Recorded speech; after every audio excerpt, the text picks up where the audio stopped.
Hola, bienvenido. Estás escuchando los podcasts de Dios Proveerá. En esta oportunidad la clase de Dios en nuestra escuela dominical, la segunda parte del Evangelio del Reino, con nuestro hermano Luis Santibáñez. Esperamos que sea de gran bendición para ti.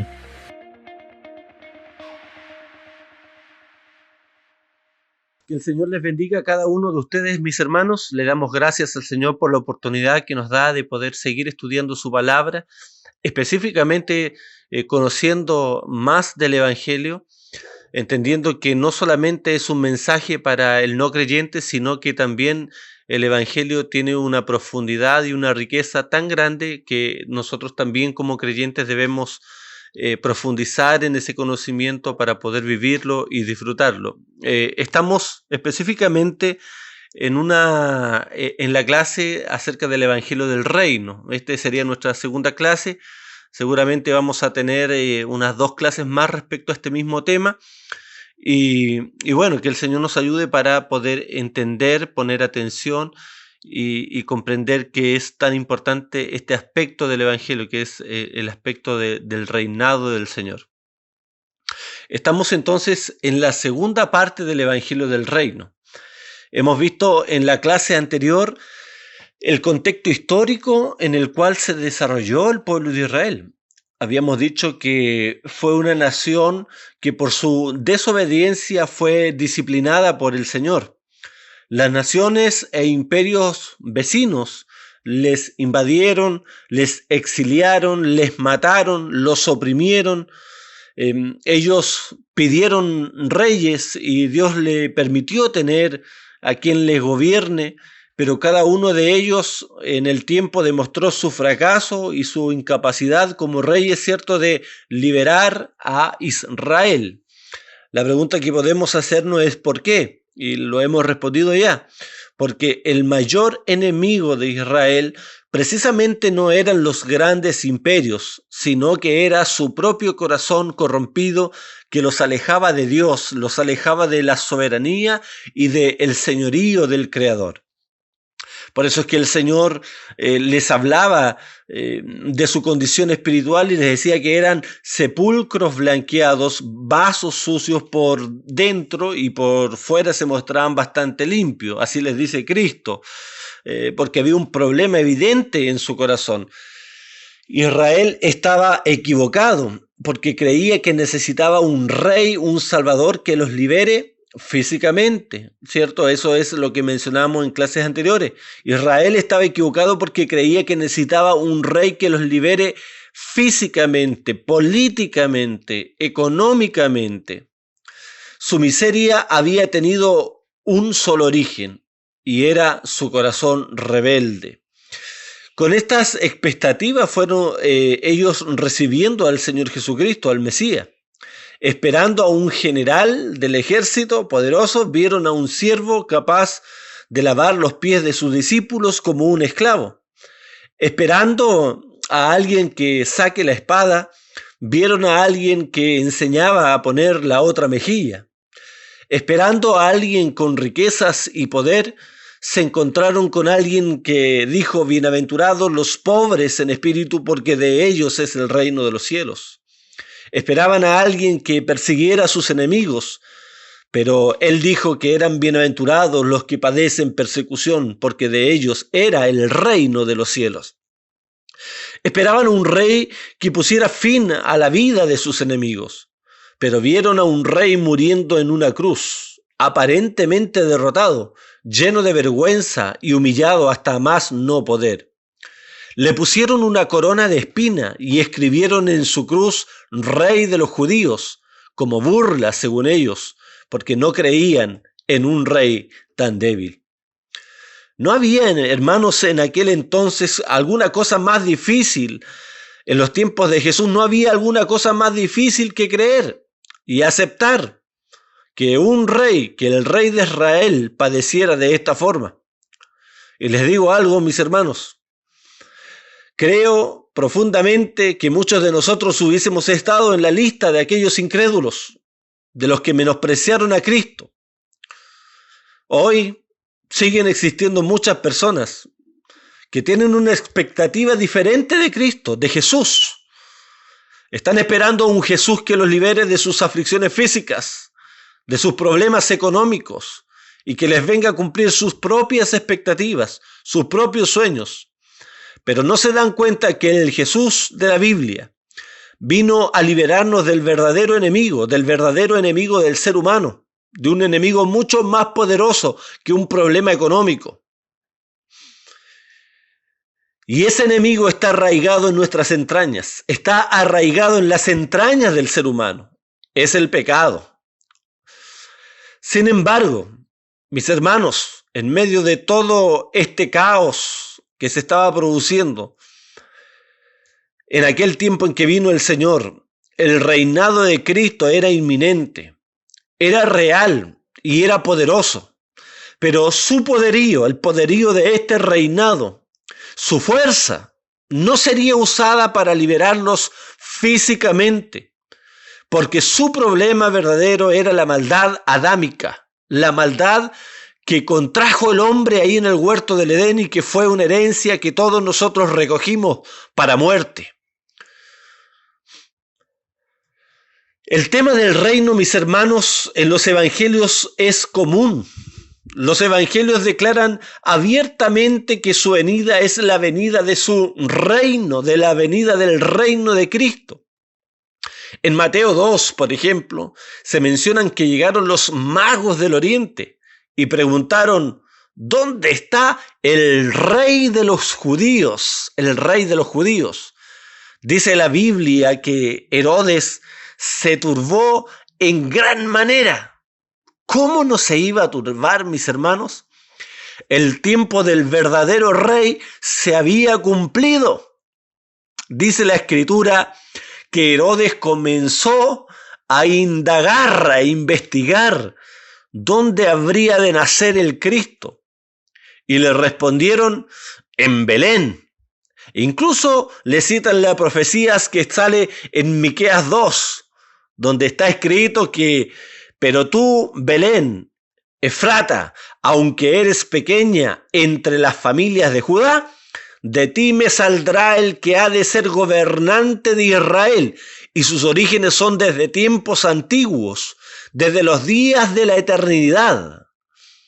Qué profecía más maravillosa, que le citaron a Herodes ahí, quien estaba turbado en gran manera porque el verdadero rey, no solamente de Israel, sino del universo, había llegado a cumplir su propósito eterno. Esto mismo se repite en el libro de Juan, mis hermanos, capítulo 7, versículo 42, donde hay una pregunta. Dice: ¿no ha dicho la Escritura que el Cristo viene de la descendencia de David y de Belén, la aldea de donde viene David? Recordemos entonces lo que había dicho Jacob a Judá 2000 años antes de Cristo, en Génesis 49:10. El cetro no se apartará de Judá, ni la vara del gobernante entre sus pies, hasta que venga Silo, y a él sea dada obediencia de los pueblos. Por eso el corazón de Herodes estaba tan turbado y conmovido, porque los pueblos debían obediencias a este rey que venía a la tierra. Recordemos también, por favor, que el rey sería descendiente de David, que 1000 años antes de Cristo se le había dado la promesa de que no faltaría un rey que se siente en el trono de Israel, según Primera de Reyes 8:25. Dice: ahora pues, oh Señor Dios de Israel, cumple tu siervo David, mi padre, lo que le prometiste, diciendo: no te faltará quien se siente en el trono de Israel, con tal que tus hijos guarden su camino para andar delante de mí, como tú has andado delante de mí. Recordemos también, hermanos, la profecía de Daniel 2:44. La habíamos leído en la clase anterior. En los días de estos reyes, en los días del Imperio Romano, el Dios del cielo levantará un reino que jamás será destruido. Amén. Decimos amén a eso. El reino de Cristo es inconmovible. Y este reino no será entregado a otro pueblo. Desmenuzará y pondrá fin a todos aquellos reinos y él permanecerá para siempre. Aleluya, nosotros somos parte de este reino, hermanos, y la promesa también nos alcanza a nosotros. Ahí estaba el Rey de Reyes, creador, nacido en Belén. Fue suficiente para que Herodes, que ya conocía esta profecía, se turbara y planificara la muerte de todos los niños, porque sabía que estaba en riesgo su gobierno, y no solamente el de él, sino el de todos los imperios y los reinos de todas las naciones, porque va a ser el único reino, sería el único reino que permanecería para siempre, el reino de Cristo, nuestro Señor y Salvador. Lucas 1:28 en adelante, cuando el ángel del Señor aparece a María, le da indicaciones y le dice que su nombre será llamado Jesús, y este será grande y será llamado Hijo del Altísimo. Y el Señor, dice, le dará el trono de David, su padre, y reinará sobre la casa de Jacob o de Israel para siempre, y su reino no tendrá fin. Qué glorioso es saber, hermano, que Cristo es un rey y su reino se ha extendido a nuestra vida, a nuestros corazones, ha alcanzado nuestras familias, ha alcanzado a su iglesia. Estamos bajo el reino de un rey que reinará por siempre, eternamente, y no será conmovido por nada ni por nadie. Y por eso es que la palabra dice acerca de la iglesia que las puertas del Hades no podrán prevalecer contra ella. Las puertas del infierno no podrán vencer a la iglesia, porque está edificada en el reino del Señor. Después que Cristo comenzó su ministerio a los 30 años, la Biblia dice que en Mateo 4:17, que desde entonces Jesús comenzó a predicar y a decir: arrepentidos porque el reino de los cielos se ha acercado. Es interesante que en estas expresiones se relacione el reino con el arrepentimiento, y que el reino esté siendo revelado como un reino del cielo y no un reino terrenal como lo esperaban y como algunos hoy día siguen esperándolo. Recuerden que algunos hoy día andan diciendo por ahí que el reino de los cielos se manifiesta con más fuerza cuando las personas llegan a los puestos políticos o alcanzan grandes lugares de eminencia. Un reino material, un reino físico. De hecho, ojo, mis hermanos, que hay un movimiento teológico, escatológico, que se llaman los postmilenialistas, y que ellos piensan que el reino del Señor va a comenzar a abarcar muchas áreas en esta tierra, en la política, en la educación, en todas las esferas de la sociedad, y va a comenzar a posesionarse, y la gente va a comenzar, ¿cierto?, a ver como un avivamiento en este sentido. Eso se llama dominionismo o del reino ahora, que habla de un reino físico. Pero el Señor dijo que su reino no era de esta tierra. Juan 18:36 lo aclara muy bien cuando Jesús mismo dice: mi reino no es de este mundo. Si mi reino fuera de este mundo, lo dice con claridad, ¿qué hubiese hecho el Señor? Mis servidores pelearían para que yo no fuera entregado a los judíos. Mas ahora mi reino no es de aquí. No es de aquí, dice el Señor. Mi reino no es de esta tierra. Es decir, no es un reino político, no es un reino militar, no es un reino económico, no es un reino físico. Después vamos a profundizar y ver qué tipo de reino es. Lo importante es ahora que estamos aclarando de que el reino del Señor no es un reino material como algunos lo plantean en su teología dominionista o del reino ahora, en su posición postmilenial. El punto central es que Jesús estaba revelándose como Rey y Salvador, pero en un sentido diferente al que todos esperaban, incluso al que esperaban los mismos apóstoles. Mateo 5 donde comienza el Sermón del Monte, es una exposición y una revelación del verdadero reino y quiénes son los que podrían entrar en él. Es decir, quiénes podrían entrar a este reino. Ahora, en este punto quiero hacer una aclaración. Porque hay personas de tendencias escatológicas, la escatología es la rama de la teología que enseña acerca de las profecías del futuro, ¿cierto? De tendencias escatológicas, principalmente dispensacionalistas, que creen que este reino anunciado en los evangelios no es el reino, el evangelio del reino que nos corresponde a nosotros, sino que este reino estaba siendo presentado únicamente a los judíos por ser el pueblo elegido. Y por lo tanto, dicen, el sermón del monte y todo lo concerniente al reino es de un carácter milenial. ¿Ya?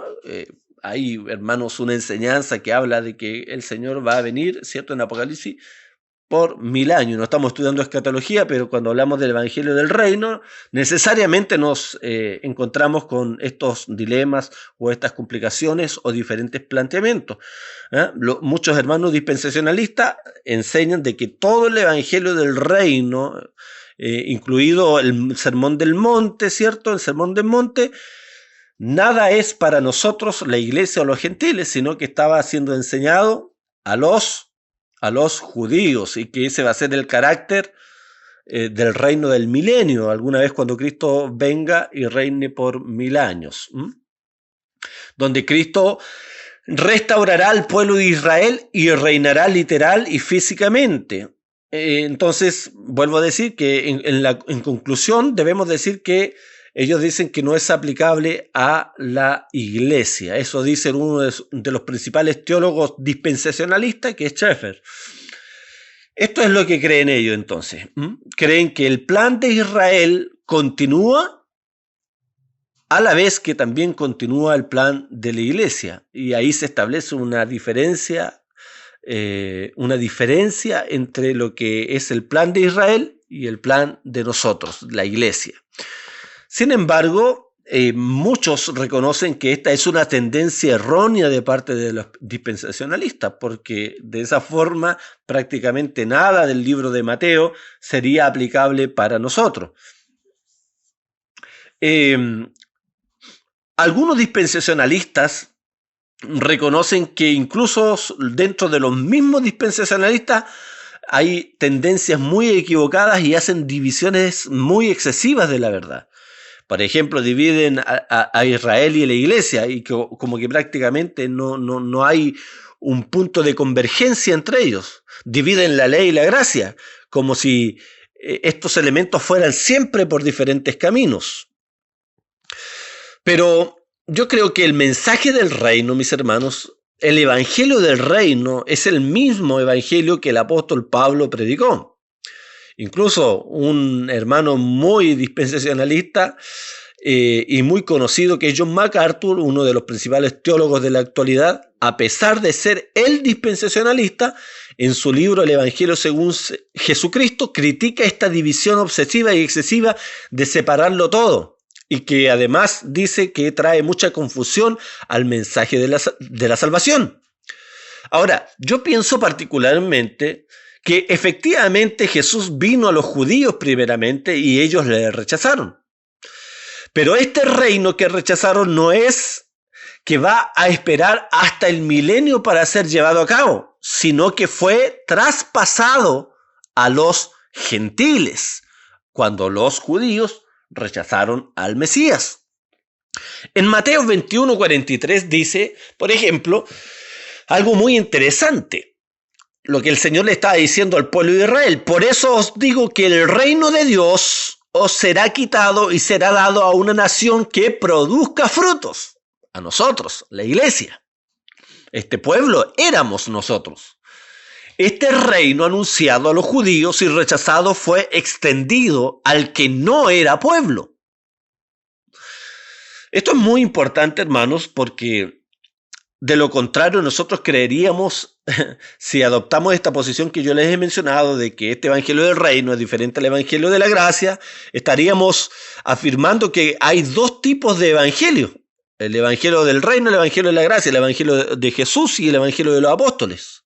Pero el apóstol Pablo al decir si alguna oye otro evangelio, y después añade y dice, no es que haya otro evangelio. Con estas palabras, Pablo, el apóstol, está reconociendo que hay solamente un evangelio. Yo particularmente no veo esta separación, y entonces no creemos que el evangelio del reino sea diferente al evangelio de la gracia, sino que ambos hacen alusión a diferentes aspectos de su carácter. Pero en fin, no nos detendremos a profundizar en esto, porque no es el propósito de la escuela dominical ahora hablar de escatología. Ya estudiaremos con mayor profundidad y tranquilidad en otro año, si el Señor lo permite, estos temas. Por el momento estamos centrándonos en los aspectos fundamentales del Evangelio del Reino. Era necesario aclarar que estamos conscientes entonces de que existe esta postura, otra postura a la que nosotros estamos adoptando. Pero personalmente no veo una coherencia escritural en esta posición dispensacional respecto, ¿cierto?, al Evangelio del Reino, que es diferente al Evangelio de la gracia. Bueno, igual trataremos más este aspecto cuando estudiemos Romanos y particularmente los capítulos 9, 10 y 11, que son muy controvertidos en cuanto al tema de la escatología, si Dios tiene un plan diferente o no con Israel, o que Israel y la iglesia se unieron y son solamente un solo pueblo. Lo estudiaremos cuando estudiemos el libro de Romanos, y también tendremos que tratar otras doctrinas muy polémicas como lo es la elección, pero dejaremos ese tiempo para eso. Siguiendo con nuestra búsqueda de la comprensión del Evangelio del Reino, debemos decir que Jesús se dedicó a explicar en todo su ministerio el reino de Dios. ¿En qué consistía? A explicar de su carácter. Habló, por ejemplo, de quién sería mayor en el reino de Dios, de que si no éramos como niños no entraríamos en el reino. Habló que debíamos buscar el reino de Dios y su justicia primeramente, que el que no naciere de nuevo no verá y no entrará en el reino de Dios. Cuando los fariseos le preguntaron ¿cuándo vendría el reino de Dios?, Jesús les dijo, el reino de Dios no va a venir en forma visible. La gente no va a decir está aquí o está allí. Porque en realidad, les dijo, Dios ya reina entre ustedes. O sea, el rey estaba presente ahí, Cristo nuestro Señor. Es decir, estaba, hermanos, lo vuelvo a repetir, presente entre ellos. Pero no se daban cuenta. ¿Por qué? Porque su corazón, el corazón de los fariseos, estaban endurecidos. Muchos pasajes hablan de este reino.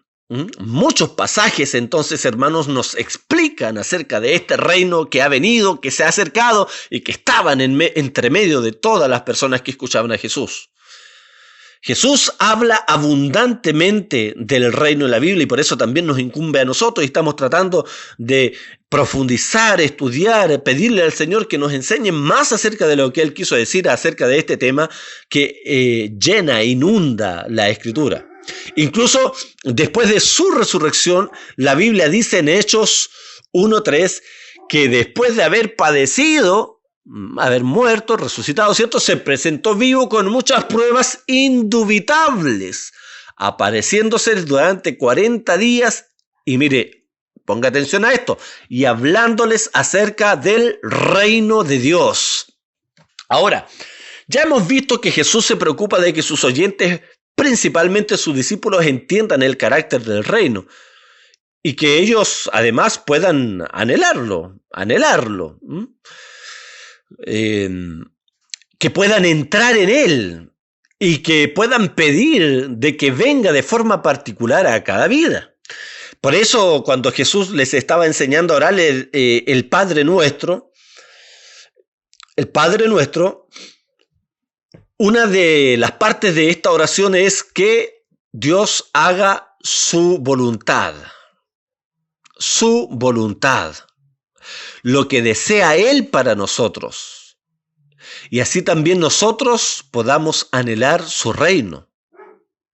¿Cierto? ¿Se recuerda usted el Padre Nuestro? Una de las primeras frases del Padre Nuestro es: venga tu reino y hágase tu voluntad. No mi voluntad, No mi voluntad, no mis sueños, no lo que yo creo que necesito.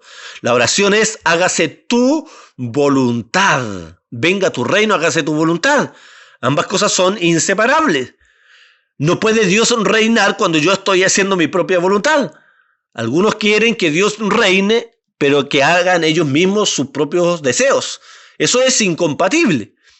Cuando yo oro y digo, haz tu voluntad, estoy pidiendo que venga el reino de Dios y que así Dios haga lo que ha estipulado para mi vida, para mi familia, para mi trabajo, para mi destino, para mis hijos, para todo lo que me involucra.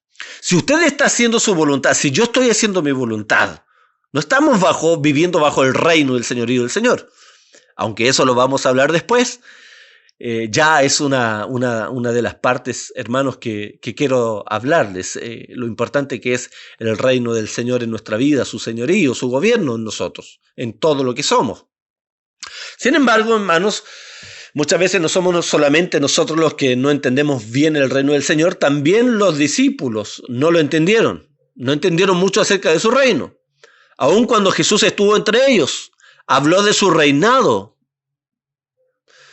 Y los discípulos seguían pensando que el reino tenía que venir en forma visible y física. De hecho, no pudieron entenderlo en cabalidad. Juan dice que ellos no podían sobrellevar o entender algunas cosas, ahí en Juan 16, versículo 2. Les dice: aún tengo muchas cosas que deciros, pero ahora no las podréis sobrellevar. Y el versículo 13 dice: pero cuando venga el Espíritu de verdad, Él os guiará a toda verdad, porque no hablará por su propia cuenta, sino que hablará todo lo que oyere y os lo hará saber las cosas que habrán de venir. Esto hablaba, ¿cierto?, de la revelación progresiva. Los apóstoles, cuando Cristo estuvo con ellos, hay muchas cosas que no comprendieron. De hecho, se aterraron por la muerte del Señor. Se decepcionaron, se angustiaron en gran manera. Se decepcionaron. Tuvo que Jesús resucitar y seguir explicándolo después de su padecimiento acerca del reino para que ellos puedan ir comprendiendo poco a poco. Y después que Jesús ascendió, vino el Espíritu Santo y junto a los apóstoles, el apóstol Pablo, hay una revelación mayor, un entendimiento mayor por la palabra del Señor, y que fue lo que ellos después registraron en la Escritura, lo que nosotros conocemos como la Biblia. Creo que ellos entonces no entendieron el carácter del reino del Señor. Observemos algunos ejemplos, mis hermanos. Miren qué gran profeta la Biblia nos señala, Juan Bautista. La Biblia dice en Lucas 7 de que entre los nacidos de mujer no hay otro como Juan.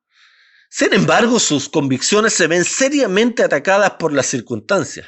Aquel heraldo del rey que anunció la venida del Señor. Juan el Bautista anunció a Cristo la venida del rey. Dice que él es el heraldo.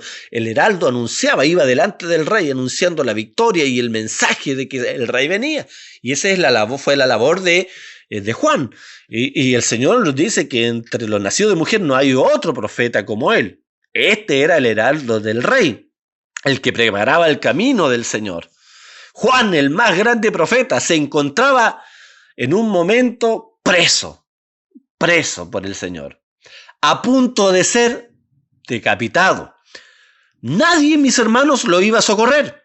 Y en ese momento, de acuerdo a lo que nos narra Lucas 7, Juan manda a sus discípulos a preguntar a Jesús: ¿eres tú el que ha de venir o esperamos a otro? Muchos teólogos coinciden que evidentemente él no tenía seguridad de que Jesús fuera el rey prometido. O si no, no le hubiese preguntado eso. ¿Cómo podía el rey de Israel estar permitiendo que su heraldo esté preso y a punto de ser decapitado? Después fue decapitado. Fue decapitado en los tiempos de que el rey estaba aquí en la tierra. Pero recuerden que el reino de Jesús no es de esta tierra. Y con esta pregunta, ¿eres tú o esperamos a otro?, le mandó Juan el Bautista a preguntar a Jesús. Manifiesta una seria duda. Seguramente Juan el Bautista también estaba esperando a un rey, a un Mesías que lo liberara a él y liberara al pueblo de Israel totalmente. El Señor le responde. Un pasaje ahí que los ciegos ven, los cojos andan. Vamos a tocar con mayor profundidad después de ese pasaje, pero ahí habla un poquito de esa respuesta, le revela a Juan el Bautista del cumplimiento de las profecías y del reinado del Señor. Bueno, también sus discípulos evidentemente creían que este era un reino que destruiría a sus enemigos. Es de conocimiento de muchos, ¿cierto?, del relato bíblico, que los samaritanos tenían enemistad con los israelitas, que eran puros de sangre. ¿Ya? Entre israelitas y samaritanos no se trataban, porque recuerde que los samaritanos eran un pueblo mezclado, eran mestizos, y los israelitas eran muy celosos de su sangre. Los samaritanos habían llegado, ¿cierto?, a ser entre israelitas y una mezcla con pueblos paganos, por lo que había sucedido en la historia cuando se habían mezclado, cuando habían sido llevados lejos de sus tierras. En una ocasión, estos samaritanos, Jesús vino a manifestar a todo esto misericordia, aceptó a los samaritanos, conversó con una mujer samaritana, trajo salvación a esa mujer y trajo salvación a todos los samaritanos. Pero en una ocasión, estos samaritanos no quisieron recibir a Jesús y a sus discípulos. Y estos se enojaron tanto, Jacob y Juan particularmente, que le preguntaron a Jesús: ¿quieres que mandemos que descienda fuego del cielo y los consuma? Los discípulos estaban comenzando a creer que este verdaderamente era el rey. Y anteriormente había resucitado un muerto y hecho otros milagros. Y estaban pidiendo que venga fuego del cielo y que consuma a esos samaritanos que no los habían permitido en su territorio. Pero Jesús, hermanos, los reprende y les dice que el Hijo del Hombre no ha venido para destruir a las personas, sino para que sean salvas. Esto nos va mostrando el carácter verdadero del reino del Señor, mis hermanos. El carácter verdadero del reino del Señor. Que no es un reino que viene a destruir a los enemigos. No es un reino que se viene a posicionar físicamente. No es un reino de odio, sino un reino de amor. Es un reino que vence. Hermano, escúchame bien. Es un reino que vence. Es un reino que sí domina, que sí toma posición, pero no a través del autoritarismo, sino a través del amor derramado en la cruz. Cristo fue levantado como rey en una cruz. Hermanos, en honor al tiempo, nos seguiremos ahora, pero vamos a seguir hablando en la próxima clase ya de lleno al carácter de este reino del Señor. Que el Señor les bendiga abundantemente, hermanos, y podamos recordar algunos aspectos centrales de lo que hemos visto hoy día, que Jesús habló del reino como una realidad presente, pero que el reino no fue entendido por ellos, Que el Señor les bendiga, mis hermanos, y les ayude y nos ayude a seguir adelante. Muchas bendiciones. Gracias por escucharnos. Recuerda que nos puedes encontrar en Facebook e Instagram como Iglesia Dios Proveerá. Nos vemos pronto.